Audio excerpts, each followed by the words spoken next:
فرمایا ہواؤں میں اڑنا، پانی پر چلنا، مسافتوں کا ایک رات میں طے کر لینا، یہ ساری کرامتیں مل کر بھی مرد حق کی استقامت کا ذرہ نہیں بن سکتی۔ مرد حق کی استقامت کا ذرہ نہیں بن سکتی۔ بعض لوگ، یہ میں ابا جی قبلہ کی ایک بات سنا رہا ہوں، یہ ابا جی قبلہ نے یہ بات مجھے بتائی۔ ایک خطاب میں، دوران خطاب کسی نے ان سے سوال کیا کہ امام عالی مقام سیدنا امام حسین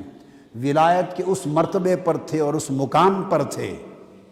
تو ان کے ہاتھوں میں ان کے علی اصغر بھی شہید ہو گئے اور وہ کچھ نہ کر سکے، سارا گھرانہ پیاس سے تڑپتا رہا اور وہ دریائے دجلہ کو بلا کے پانی نہ پلا سکے، علی اکبر شہید ہو گیا وہ کچھ نہ کر سکے، اپنے جسم کے ٹکڑے ٹکڑے ہو گئے اور سر کٹ کے نیزوں پر چڑھا دیے گئے، وہ کچھ نہ کر سکے، تو ان کی کرامتیں کہاں گئیں؟ تو ابا جی قبلہ نے ان کو خطاب میں سوال کیا، سائل نے جواب دیا، اس نے کہا نادان، جن کرامتوں کی تم تلاش کرتے ہو تو وہ تو حسین کے کروڑوں غلام پاؤں کی ٹھوکر سے پیدا کر دیں، یہ کرامتیں تو حسین کے غلام ٹھوکر سے پیدا کر دیں، ان کی کرامت تو استقامت تھی کہ علی اصغر، علی اکبر اور سارا خانوادہ لٹا دیا اور آنکھوں سے آنسو نہیں گرا، خانوادہ تڑپتا رہا، چاہتے تو انگلی کا اشارہ کرتے، دجلہ ان کے قدموں میں بہتا، آسمان کی طرف ہاتھ اٹھاتے، جب تک حسین حکم نہ دیتا آسمان بارش بہاتا رہتا، قدم زمین پر مارتے، اگر حضرت اسماعیل کی ایڑی رگڑنے سے ایک زمزم پیدا ہوا تو نواز صاحب مصطفیٰ قدم مارتا تو لاکھ چشمے نکلتے۔ کرامت یہ چشمے نکالنا نہ تھا، کرامت پیاسا اس حال میں خدا کی رضا کا سفر طے کرنا تھا کہ کبھی اف بھی نہ ہو، دکھ بھی نہ ہو، تنگی بھی نہ ہو، غم بھی نہ ہو، شکوہ بھی نہ ہو، ماتھے پہ شکن بھی نہ ہو، اور سر کٹ کے نیزے پر بھی قرآن پڑھتا جا رہا ہے۔ تو کرامت تو یہ ہے۔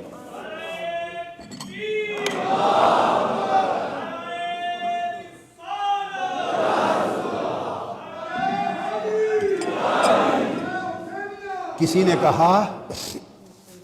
کہ حضرت شاہ محمد غوث گوالیاری قلعہ گوالیار سے نکلے، ہندو بادشاہ نے پیچھے فوجی بھیجے، انہوں نے ڈاکو بن کے ان پہ حملہ کر لیا، لوٹ لیا۔ شاہ محمد غوث گوالیاری کی 9 سالہ نواسی ان کے پیچھے گھوڑے پر تھی،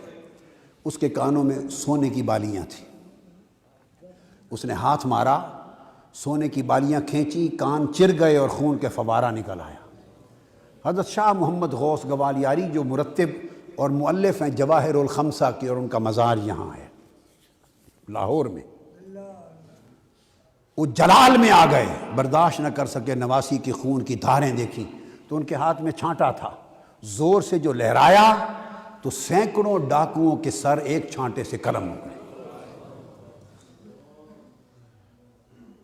والد صاحب قبلہ رحمۃ اللہ نے فرمایا کہ وہ ایک چھانٹے سے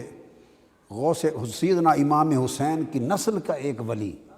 ایک چھانٹے سے سینکڑوں کے سر قلم کر دیے، تم اس کو کرامت سمجھ رہے ہو؟ ان کے ہاں یہ استقامت میں نقص ہے۔ ہر ایک کے سر کٹتے رہے، برداشت کیا، جب نواسی کے کان چیرے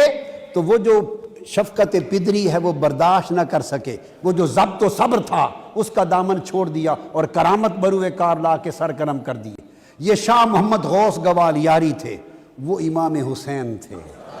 سارا خانوادہ ہاتھ سے ذبح کروا دیا،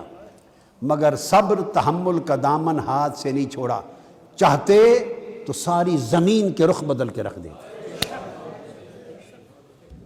ایک قیامت بپا ہو جاتی، مگر نہیں، مسکراتے ہوئے صبر، تفویض و رضا کے حال میں سفر کر گئے۔ تو یہ استقامت اصل کرامت ہے۔